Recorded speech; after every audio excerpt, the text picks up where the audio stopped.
All right, welcome back everybody. So I wanted to highlight something more so for the beginning investors. So if you guys are relatively frequent to the channel or frequent to investing, it's likely not to going to apply to you. But what YouTube does is it suggests my videos to multiple people, of which some of them could be very brand new investors and might not understand fully the concept of investing. And so this is more so going to be pertaining to me explaining what happens when you invest in something like a fundrise or Cardone Capital, dividend stocks, something of the like, that some people in my comment section really just seems like they don't understand, or maybe I'm just not understanding their comments so well, but it seems like they just don't understand. What I think a lot of people anticipate is when you invest your money in a dividend stock or a fundrise or a Cardone Capital, that money is just now dead money and gone. It goes to zero. And the only thing that you're getting back is, say, the dividend or the monthly cash flow from that. And they just anticipate that you don't actually own anything. You literally just own the cash flow that comes back. What they fail to recognize is that when you buy these things like a Cardone Capital, a fundrise, or a dividend stock, you're buying an asset. You actually are able to own the underlying asset associated with it. Could it go to zero? Still, of course, absolutely. But what I think people fail to recognize is when you invest in, say, a fundrise or a Cardone Capital, which is where I get the majority of these comments, by the way, people will say, you're only getting 60 bucks a month. You put in $15,000 in that particular case. So in a given year, you're making $500 to $600 a year, or $600 to $700 a year. It's going to take you absolutely forever to be able to get your money back, 20 years. Why would you invest in something like that? What they fail to recognize is that specifically in, say, something like a Cardone Capital, just last year alone, our properties were appraised at above 20% year over year, what they were valued at in 2020. So I don't think people recognize that $15,000, and now of course I've had other gains since I started investing in it in 2018, 2019 timeframe, but just from 2020 to 2021, those assets appreciated 20%. So what does that mean? That means that basically if I were to just neglect all the other gains that I've had, that underlying investment of $15,000 has gone from $15,000 to $18,000. And if I were to, say, be bought out or refinance those properties that were invested in Cardone Capital, I'm able to get some of that money back, less fees, of course, because that's part of the investment as well, coupled with the investment income that I get on a monthly basis. What a lot of people anticipate, and this is where it kind of gets wrong and people might misunderstand, is they just anticipate when I invested that $15,000, it's just dead money, it's gone, right? It doesn't go to zero. I actually own a partnership and percentages of 5 individual investment properties scattered throughout Florida and as well as Texas.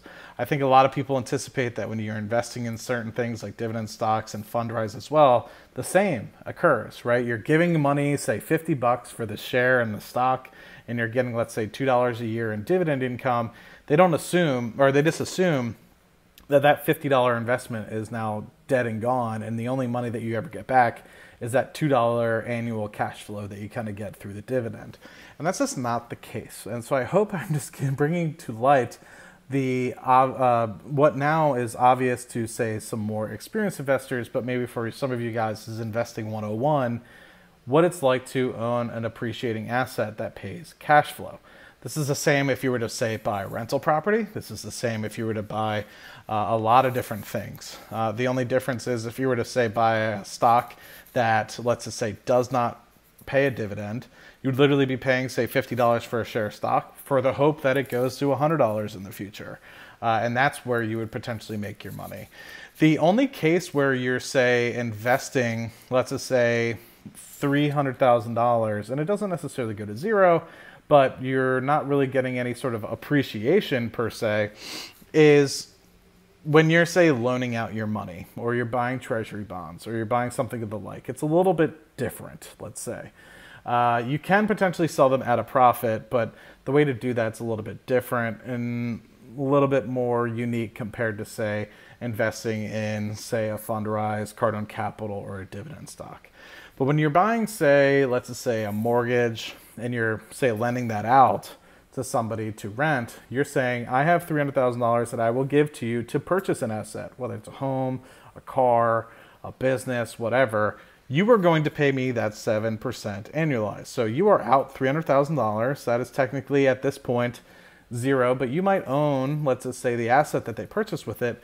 That individual is going to pay you 7% over the course of, say, 10 years, 30 years, whatever. And say that person defaults, then you technically have to either sell that property or what have you, and depending on what kind of asset it is, or depending on what you loaned that money out for, it could be zero, but it also could be a property or what have you. And that's really the only different case that I would kind of want to bring up in this particular video. And it might not necessarily explain it in full detail, but in a very basic, rudimentary sense, that's really it. I just wanted to bring it to light because I think a lot of people have reached out to me and said, you're an idiot, you're never going to get your money back. Which some people are saying because it's a scam, but others are saying because I think they just don't understand when you're paying $15,000, you're getting $15,000 worth of the property across those 5 properties. Just as if I were to say, take that $15,000 and buy an individual investment property. I think they just immediately assume it's going to zero. And for my $15,000 investment, I'm getting $60 a month in perpetuity forever. So I just wanted to clarify that, and I know that this might seem rather basic and rudimentary, but sometimes when you're new to investing, you just need somebody to sit down and talk to you and kind of explain something to you. So you could use this same sort of strategy with dividend investing and the like. And just because I'm, say, investing in fundrise, Cardone Capital, or dividend stocks, doesn't mean it also can't go to zero, right? I could pay that $15,000 and it could be in a horrible neighborhood for Cardone Capital, and it could go to zero. And same thing with dividend stocks. It could be a company that's not in really good financial standing and, say, entice me to invest in it because it has a 9% dividend yield, and that's what we call the yield trap. It eventually goes to zero or bankrupt, or the share price gets cut in half, and you sell it. Yes, you got a little bit of income coming through on a quarterly basis. You go to sell it a year, 2 years, 3 years from now, and instead of getting your $50 back initially, like in the example I used earlier, you're now only getting $25 or $30 back. So just be cautious, right? Acknowledge and understand. And if you have any questions, I'm here on the channel. Feel free to reach out to me, reach out to others, reach out to a financial advisor. That's what those people are there for. But as always, recognize that those financial advisors are always trying to sometimes sell you something, more specifically whole life insurance. So don't necessarily believe everything you hear. They're not always in your best interest. They all are also working off of commissions. But I hope that for more of the beginning investors that are potentially watching this video and are new to the channel, get a little bit of help from this video.